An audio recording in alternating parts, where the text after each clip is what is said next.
Hello again, my amazing Momot artists. Today I'm going to show you how to make this really cool flower.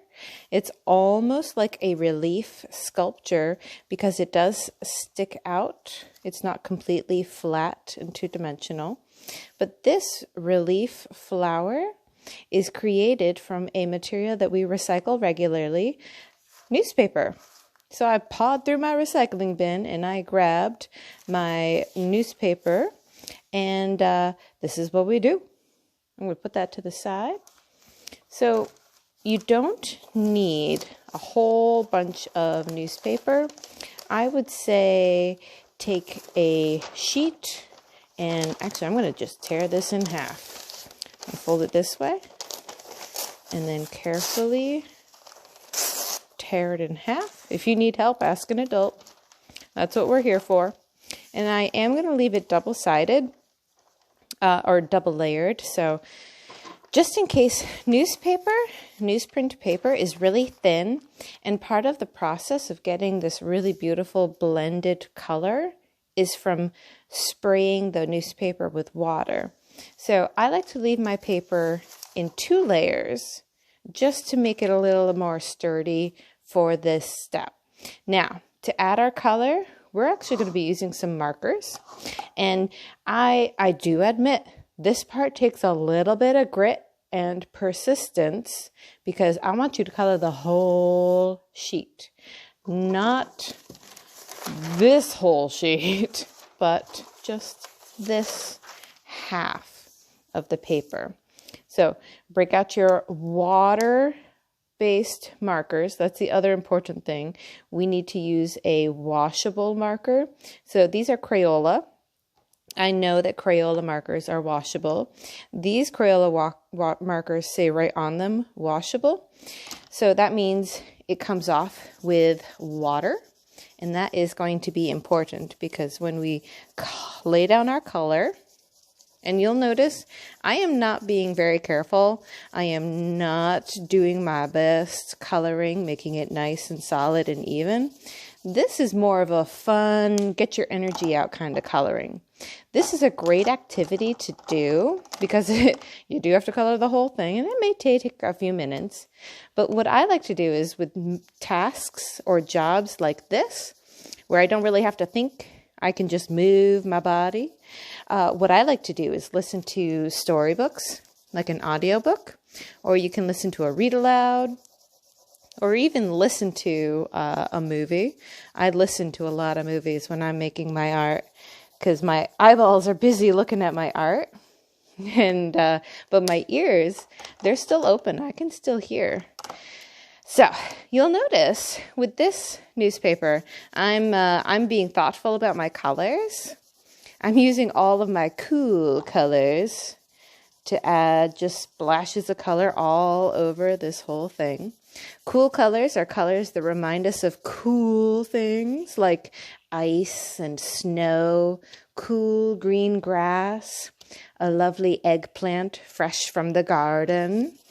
So cool colors. Oh, also like ocean water.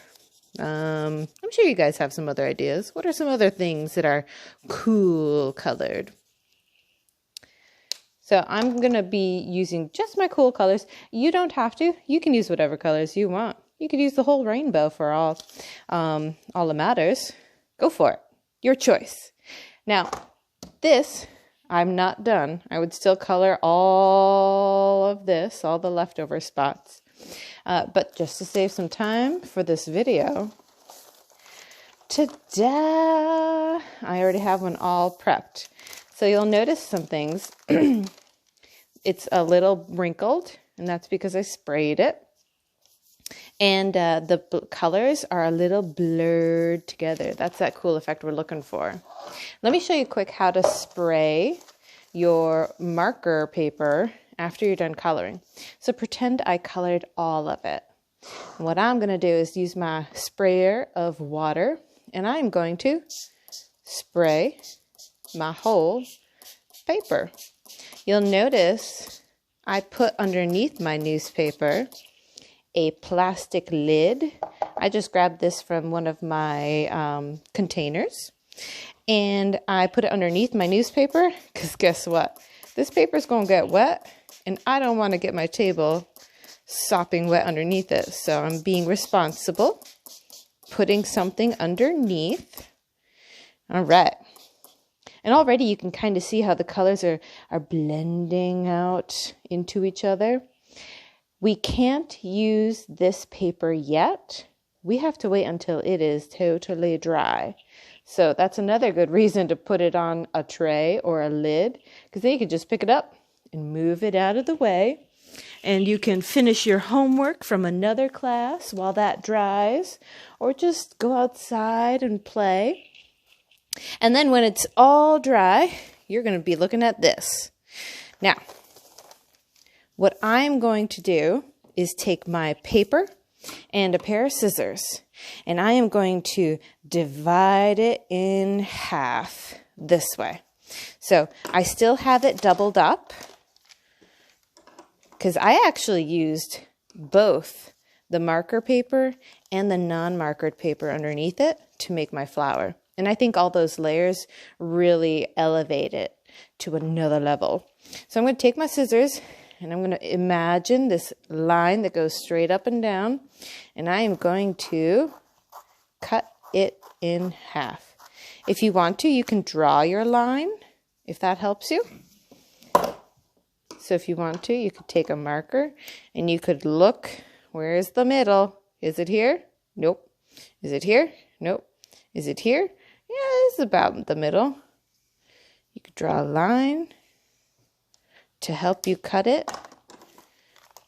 I'm holding both of those layers of newspaper in my hand.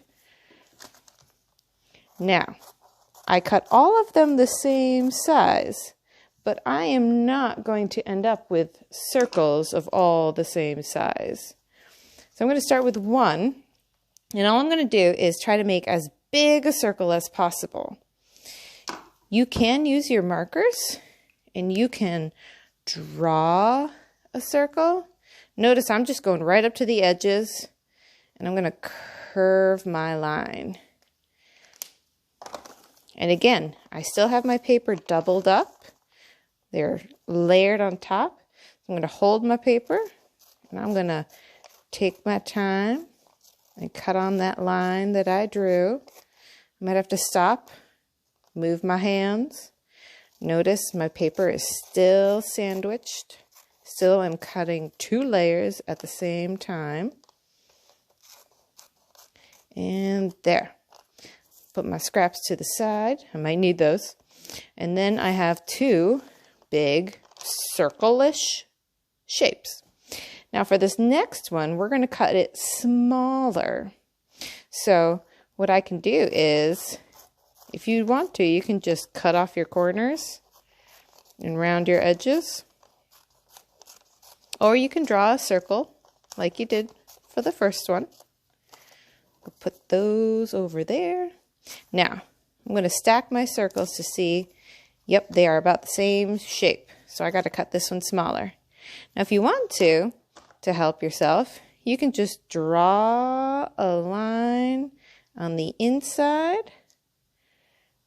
And notice when I drew my circle line, I tried to stay the same distance away from the edge the whole way around. And then I can pick it up and I can cut that line.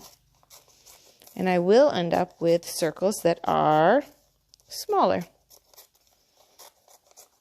Boom. And I can rest it right on top and say, yes, that circle is now definitely smaller than this one. Put those over there. Now I'm going to make another circle. You know what? I just had a thought. This might be really helpful for you. What if I took my paper, take my circle, and I'm just going to make I'm going to trace around it. Oh man, it's always such a good idea to practice tracing, because tracing is one of those really amazing skills that you can use as an artist. So I know if I cut this line, I'm going to get a circle this size. So I'm going to cut it a little bit smaller. See how I'm cutting just inside that other line? Boom, and it is smaller. Cool. I'm going to use that tracing trick for my last one. So there's my smallest circle. I'm going to use my marker, trace around, boom. And then, well, I know I need it smaller, so I may as well draw it. Smaller circle. I'm not going to cut the big one, I'm going to cut the smaller one. Here I go. Taking my time, cutting on the line. You know what? I love using the newspaper for this project. Something about the text, the words, they add a visual texture to our flowers. It's much more interesting than just plain old paper. So I'm going to make sure that's oh yes, that circle is smaller. And now we're just going to assemble our flower. I'm going to actually go small, second smallest, third, and the last one. Now, I added some extra texture to my flower by crumpling up my newspaper. It's really satisfying. You should try it. Don't crumple it so viciously, though, that it tears and rips. Although, you know what? Maybe some rips and tears would add even more interest. Who knows? So I took my two biggest circles, crumpled them up, kind of flattened it out a little bit. And now what I'm going to do is use my glue stick or any glue that you have hanging around. And I am just going to put a little bit of glue right in the middle. My glue stick is kind of old and it's like chunky and sticky, but guess what? It still works. So I'm rolling with it. I'm going to glue that other circle right on top in the middle. Notice I pressed and I did apply a little pressure because remember, you need to press and hold when you're using regular washable glue or school glue. It doesn't stick instantly like super glue.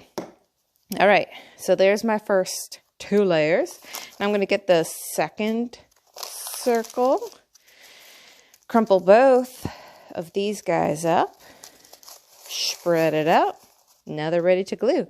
So only in the middle is where you need to put your glue. I don't know if you could see that. See that?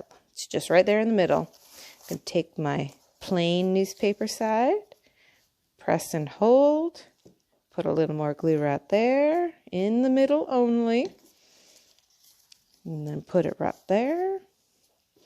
Now I'm going for my next layer, crumpling it up, opening it up.